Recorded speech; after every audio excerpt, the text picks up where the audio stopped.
So here in assignment 53, we're going to look at the Raspberry Pi as a virtual machine and as a web server. We will break that down into the learning goals here, how to create a Raspberry Pi virtual machine. And here in the introduction, I'll talk briefly about why we want to do that, what is the purpose of it. We will talk about and look at what a web server is, how to install it on the Raspberry. And in that context, we will look at the HTTP application layer protocol. You can just down here see our TCP IP stack. So we will be looking at the communication that takes place at the application layer 5 in our 5-layer model. In order to create a web page and a website with more pages, we will have to look into, very briefly, into the fundamentals of HTML, which is the language that we use to construct web pages. And finally, we will use Python to create an HTML web page, a dynamic web page by means of Python. So that is the menu for assignment 53. So let me clear this and let us move down to the diagram here. This is what we will be working with. Over here on the left-hand side, we have the Raspberry Pi that we're going to install on VMware Workstation. So that is going to be our web server, and the IP address is indicated. Over on the left-hand side, we have another PC, it's called PC1, on another subnet. The subnet in the middle here, the 10.10.10 network, is not necessarily needed for this assignment, so you can skip that and just configure your VSIX router up here for G001 and G002 and the two subnets here. I will actually skip over to my diagram in Visio. And you can see here that it's a bit bigger. I have VSIX1 and I have VSIX2. You do not need VSIX2. And as I said before, the 10.10.10 network for this assignment 53. I have given the 11 network a descriptive name, sales LAN, and the 10 network, I have given that another descriptive name, administration LAN, or ADM LAN. So I'm not fixed on what VMnets behind the scenes that you're going to use and that I'm going to use. I'm using symbolic and descriptive names here for the LANs. Let me bring in Workstation here so that we can see our devices. We're using VSIX1, PC1, and PC2 as a Raspberry. So over here in Workstation, I have VSIX1, I have PC1 at this address, and I have the Raspberry down here, and we know what address it is on that address.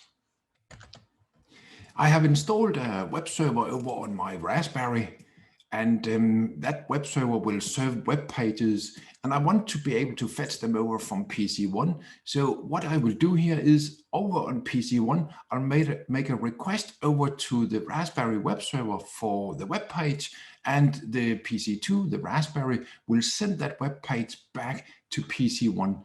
So here I am on PC1. So let's see if I can grab that web page.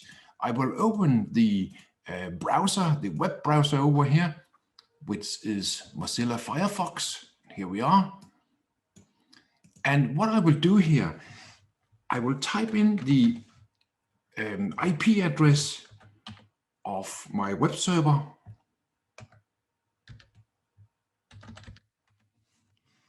And I will type in the port number 80.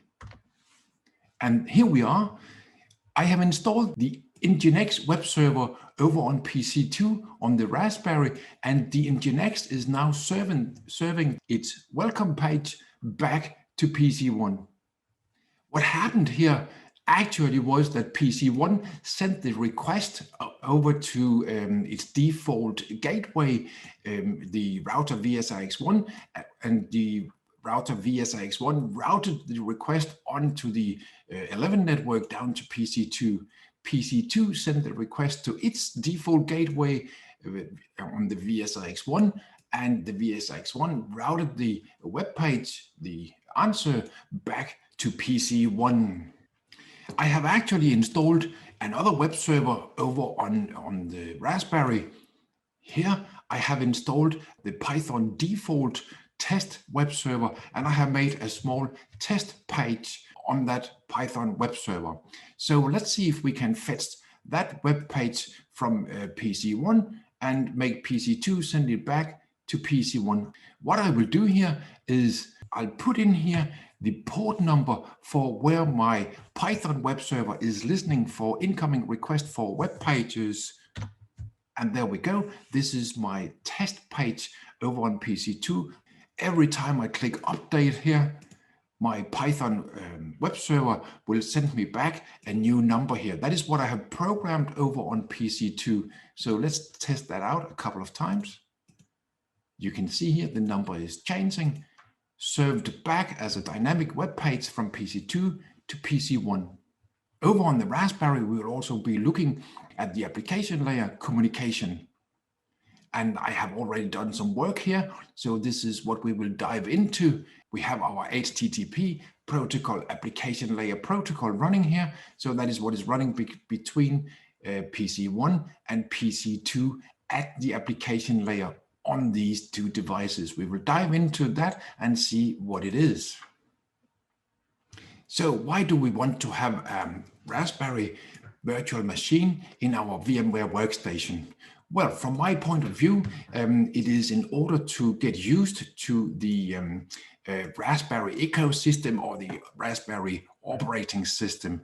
Also, the interface to the network manager is a bit different on Raspberry. You have some of it over here, where you can see the top of it, so to speak, how to enter into the network manager settings. We also want to use our virtual Raspberry here in order to be able to, in a safe environment without destroying anything, develop Python programs for sensors and actuators and for networking. If we want to connect sensors and actuators to our Raspberry, unfortunately, the only way to do that is via USB. So these are USB connections to our Raspberry.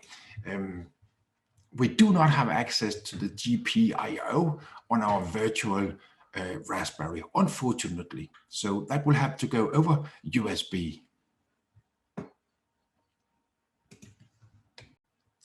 So this, in a nutshell, is assignment 53, what we will be working with here.